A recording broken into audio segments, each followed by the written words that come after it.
right, let's get started on building this template for APA format. So Google Drive, go to New, go down to Google Docs, click Blank Document, open up a blank document. Perhaps you already knew that. If you didn't, now you do. All right, so my general rule of thumb that I highly suggest you adopt is to format everything before you type anything. Format everything before you type anything. So let's start with the font style and size. Right now it's set as Arial 11. I'm going to change that to Times New Roman and 12-point font. That is the standard of the standard. Okay, so Times and 12-point font. If you are working in Microsoft Word or certain versions of Microsoft Word, you might start off in Calibri 11. Just change it the same way. Then we want to check the margins. If you're working in Google Docs like I am, you typically won't need to adjust the margins because it will already be set up as 1 inch all the way around, top, bottom, left, and right. In the chance that you do, you'll simply go over to File, scroll down to Page Setup, and then you'll change the margins right there, top, bottom, left, and right.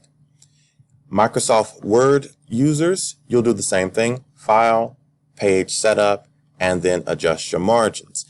Depending on your version, it might start off with 1 inch margins all the way around, or it might start with 1.25. Whatever the case, change them the way they need to be changed. Newer versions of Microsoft Word allow you to just click the Layout tab and then change the margins from there. Once you have the margins set up the way you want them, click OK. Spacing is next. So for academic papers, anything that you're going to be turning in, it's typically going to be double spaced, even double spaced, so evenly distributed. So we want to go up and choose that button, line and paragraph spacing. In Google Docs, it starts off in 1.15. I have no idea why it does that. No one asked for it to do that. So we're going to go with double. You do not want to add space before or after your paragraph. Once you do that, that throws off the even distribution. Okay. If you're using Microsoft Word, once you open up the paragraph formatting button box, underneath the spacing where you set your double spacing, you'll also need to check a box that says prevent extra spacing between paragraphs. So you'll actually have to be active in preventing those spaces. Here you have to be active in adding those spaces. But that's beside the point. And last but not least, we want page numbers in the upper right hand corner. I could double click in the header, and since this is page 1, I'm in the right hand corner, I could type the number 1 right there.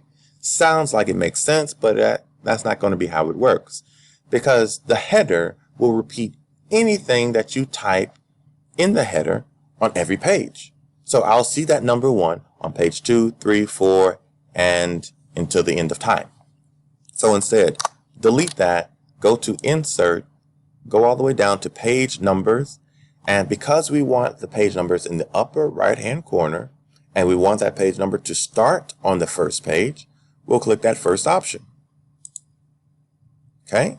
Now, if you look at that number, you'll see that it's grayed out. That shows the computer is taking care of that. That's fine. But you'll also see that it's not in Times New Roman. You can look back at it up at the top. It's an Arial 11-point font.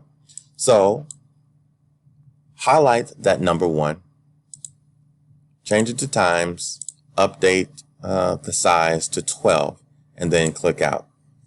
So that means all of the page numbers will be in Times New Roman 12-point font. Everything is going to be evenly double spaced, and it's going to look beautiful. So now we are ready to set up the title page. How'd you do?